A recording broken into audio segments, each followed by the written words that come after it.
रूत बाब नंबर 4।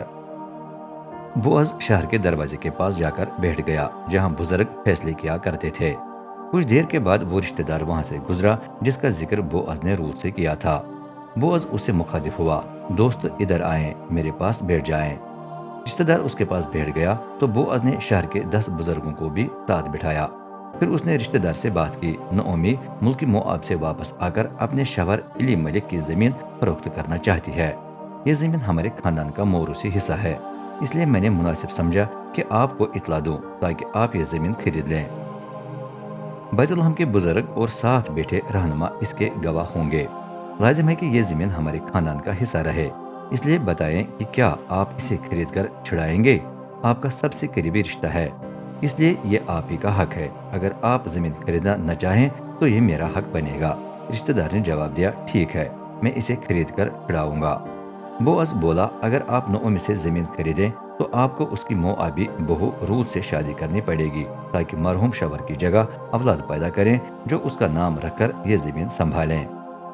ये सुनकर रिश्तेदार ने कहा, फिर मैं इसे खरीदना नहीं चाहता क्योंकि ऐसा करने से मेरी मोरूसी जमीन को नुकसान पहुंचेगा। आप ही इसे खरीद कर छुड़ाएं। उस जमाने में अगर ऐसे किसी मामले में कोई जमीन खरीदने का अपना हक किसी दूसरे को मुंतकिल करना चाहता था तो वो अपनी चप्पल उतार कर उसे दे देता था। इस तरीके से फैसला कानूनी तौर पर तय हो जाता था। चनाचे रूत के ज्यादा करीबी रिश्तेदार ने अपनी चप्पल उतार कर बोअज को दे दी और कहा, आप ही जमीन को खरीद लें। तब बोअज ने बुजुर्गों और बाकी लोगों के सामने ऐलान किया, आज आप गवाह हैं कि मैंने नओमी से सब कुछ खरीद लिया है जो उसके मरहूम शवर इलीमेलेक और उसके 2 बेटों किलियों और महलून था।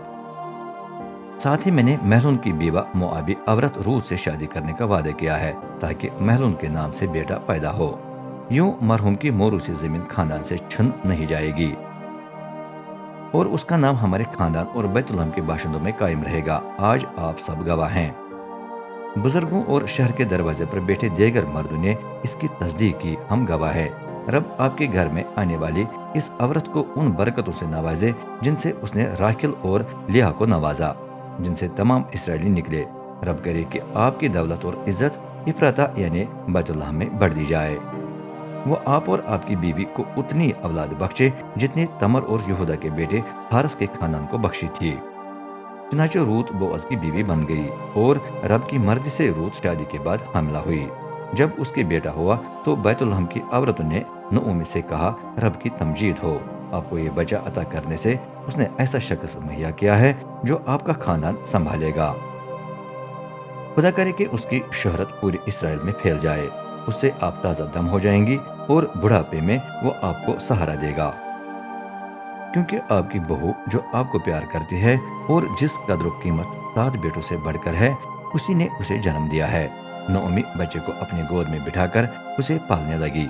पड़ोसी औरतों ने उसका नाम उबैद यानी खिदमत करने वाला रखा। उन्होंने कहा, नओमी के यहाँ बेटा पैदा हुआ है। उबैद दाऊद बादशाह के बाप यसी का बाप था। जेल में फारस का दाऊद तक नसबनामा है। फारस, हिस्रोन, राम, अमीनादाब, नहसून, सलमोन, बोअज, उबैद, यसी और दाऊद।